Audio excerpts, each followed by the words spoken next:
India's corporate leaders apparently believe that working longer hours can improve productivity. There's been a lot of buzz lately with some leaders suggesting that we should work 70 to 90 hours per week, while others say that we should work even on weekends, including Sundays.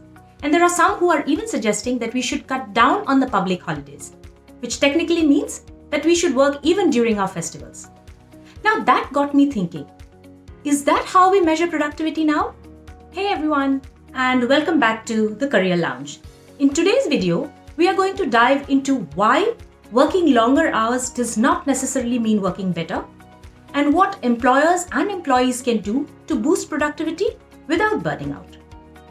When the whole world is talking about work-life balance, wellness, mental health, India's corporate leaders seem to be advocating punishing work schedules which will invariably lead to stress and burnout. Now let's be honest. We've all done those long days in office where we've been technically present for say 10 to 12 hours, but how much work did we actually get done? We would log in at 9 a.m. in the morning, log out at 7:30 to 8 p.m., but 60% of those days were actually spent on pointless meetings, follow-ups, waiting on others, breaks, and by 6 p.m. we would all be mentally drained. Now compare that with employees in Europe where I'm now based. They work just 8 hours a day, but their focus is insane. The days are planned, meetings are outcome-based, tasks are time-bucketed. They log in at 8 a.m., log out by 4 p.m. without any guilt, and work gets done. So clearly, productivity is not about stretching the hours. It's about how you optimize those hours. Now, if you are a manager or a business leader watching this, here are some cool productivity models which top companies around the world are using with amazing results. First, the outcome-based model. If your team is delivering high-quality results, does it really matter whether they work for 6 hours or 10? Google and Intel work on this model. So the employees are not tracked based on the hours, they're tracked on the impact. Each team has a clear set of goals and measurable results, so everybody knows what are their priorities and what is the expected output. And that is the benchmark against which their productivity is measured. Microsoft in Japan experimented with a 4-day work week.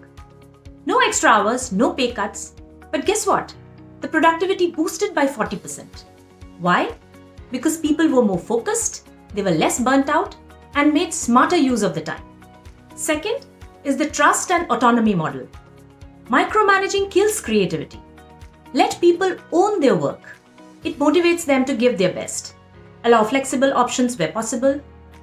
So focus less on control and more on trust. Spotify follows this autonomous teams model. There, each team is called a squad, and they work like mini startups with full ownership of a particular feature. And that is how Spotify has mastered the art of working smarter with autonomy and clarity. Third is the wellness first model. This is when managers and companies recognize that happy and healthy employees can be more productive. Salesforce and LinkedIn work on this wellness first culture. From mental health support to encouraging proper vacations for their employees, they invest in their people. And the return? Loyalty, energy, and long-term results. And fourth, enabling your team with the right tools. Train and enable your teams on the right tools so that they can work much more efficiently.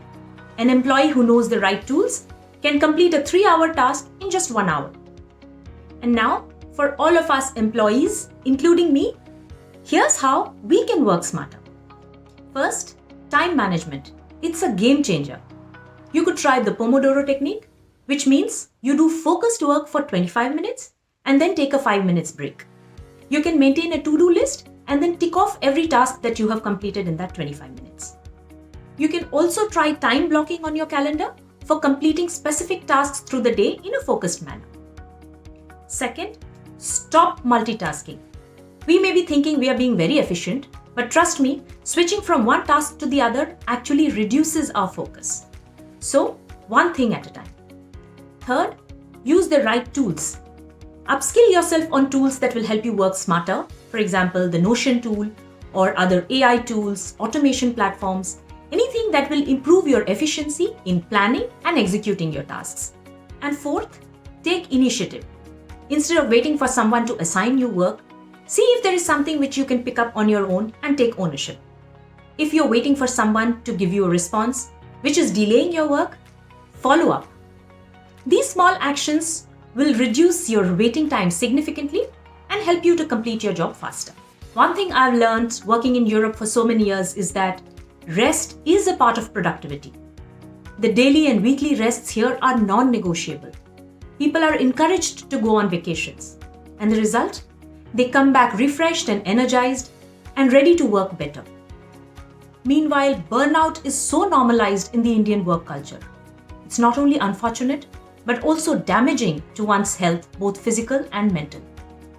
We need to change that mindset. Productivity can be improved by working smarter, resting well, and maintaining a healthy balance.